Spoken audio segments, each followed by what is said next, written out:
NCERT Geography. It is the chapter 4th Climate and this is the part 1 of the video.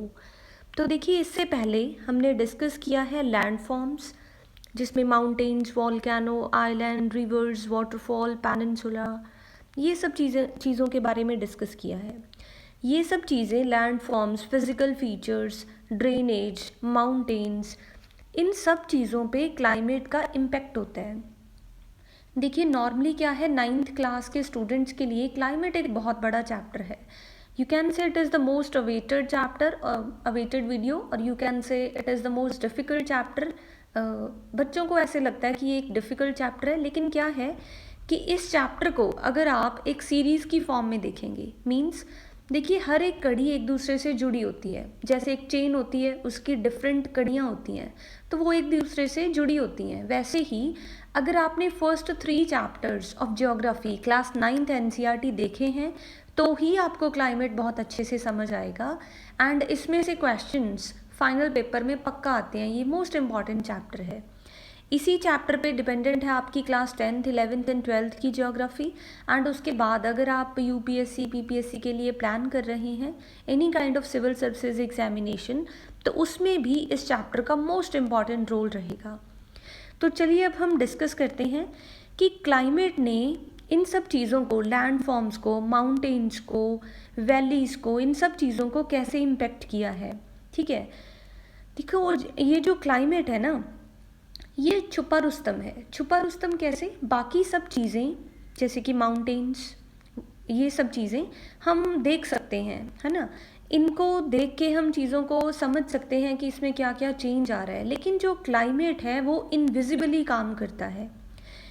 Climate invisible होने की वजह से इसका impact देखा जा सकता है. इसको फील कर सकते हैं. देखेंगे कैसे क्लाइमेट का इम्पेक्ट कैसे हो रहा है, वो चीज़ों पे इसका इम्पेक्ट दिखेगा. ठीक है, तो ये छुपा रुस्तम की तरह काम करता है. तो देखो इसका एक बेस्ट एग्जाम्पल है कि जो अरावली माउंटेन्स हैं वो पहले बहुत बड़े थे, लेकिन अब वो छोटे हो गए हैं. क्यों? क्योंकि इन माउंटेन्स पे क्लाइमेट ने बहुत इम्पेक्ट किया है. क्लाइमेट में अब टेम्परेचर, विंड, रेनफॉल, इन सब चीज़ों को भी काउंट किया जाएगा. तो क्लाइमेट को स्टार्ट करने से पहले एक चीज़ I would like to tell you कि ये जो नॉर्मली मैं कहती हूँ कि NCERTs are the best source for the preparation, and it's very much true, pretty much right as well.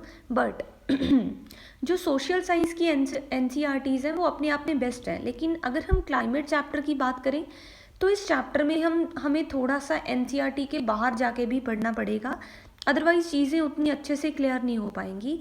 तो कभी आपको लगेगा कि इतना कुछ तो NCERT में मेंशन नहीं है जो हम डिस्कस कर रहे हैं, लेकिन इससे आपको क्लैरिटी होगी. आई एश्योर यू कि आपको टॉपिक को डेप्थ में समझने में हेल्प होगी.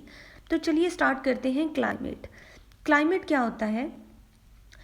It is the sum total of weather conditions and variations over a long period of time and at a large area. Okay, और इसको और सिंपल वर्ड्स में आप बोल सकते हो, climate is the characteristic condition of the atmosphere near the earth's surface at a certain place of earth. तो देखो क्लाइमेट क्या होता है कि ये एक फीचर है जो हमारी अर्थ के सरफेस के पास जो हम चेंजेस देखते हैं उसको हम बोलते हैं climate. And it is the sum total of weather conditions and variations over a large area for a long time period of long period. तो इस डेफिनेशन को आप अच्छे से याद रखें. ये है क्लाइमेट. देखिए क्लाइमेट एंड वेदर में डिफरेंस होता है. यूजुअली लोगों को लगता है कि climate and weather are one and same thing, लेकिन इसमें एक बहुत बड़ा डिफरेंस है, that is of time period. Climate long time period में काउंट होता है. ठीक है, it is the long term weather of the area which remains at least for 30 years. तो 30 साल के लिए जो भी वेदर रहेगा उसको हम क्लाइमेट बोलेंगे. ठीक है, वेदर क्या होता है?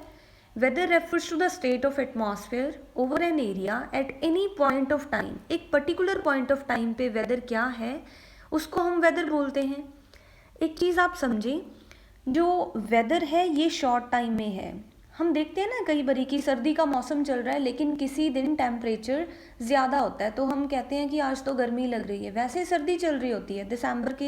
दिसंबर तो नहीं, चलो हम नवंबर की बात कर लेते हैं. नवंबर दिसंबर में अगर कभी बहुत ज़्यादा धूप है लेकिन है वो सर्दी वाला मौसम इंडिया में, तो हम क्या कहते हैं कि आज वेदर कूल तो है लेकिन उतना कूल नहीं है, आज थोड़ी गर्मी है। वैसे तो गर्मी नहीं है, मौसम क्या चल रहा है, सर्दी, लेकिन उसमें हमें क्या फील हो रहा है, धूप की वजह से गर्मी।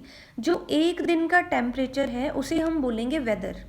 अब 1 2 3 4 दिन ऐसे छोटे छोटे वेदर्स को काउंट करके 30 साल में जो एवरेज वेदर है उसे हम बोलते हैं क्लाइमेट। आई होप कि आपको समझ आ गया होगा।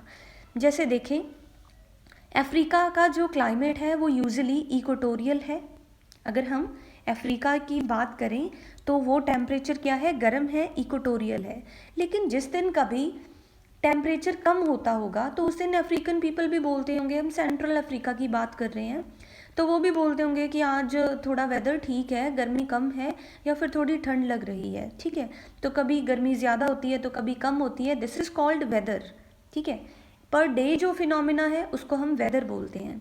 जैसे रशिया, अगर हम रशिया की बात करें तो रशिया में ठंड है, कूल वेदर है। ठीक है, तो कभी कभी ऐसे भी होता होगा जिस दिन उनको कम सर्दी लगती होगी तो उसे बोलेंगे हम कि आज मौसम थोड़ा ठीक है, आज वेदर इतना ठंडा नहीं है। ठीक है, तो ऐसे ही हम इंडिया के बारे में बात करते हैं कि इंडिया में अगर आप सर्दी के मौसम में धूप बहुत ज़्यादा है तो आप कहेंगे कि आज थोड़ी गर्मी है, वेदर गर्मी है, क्लाइमेट सर्दी चल रहा है। ठीक है, तो ऐसे आप चीज़ों को रिलेट करें। अगर हम बेसिकली इन दोनों में डिफरेंस समझें, वेदर एंड क्लाइमेट में, weather can change within a few minutes और आवर्स।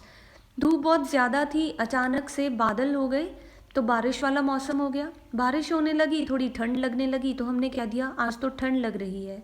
ठीक है, जब धूप आ गई तो हमने कह दिया अब तो गर्मी लग रही है। ठीक है, तो वेदर क्या है, शॉर्ट टाइम पीरियड में भी चेंज हो जाता है। It is a day phenomena, it can change in hours, in minutes as well.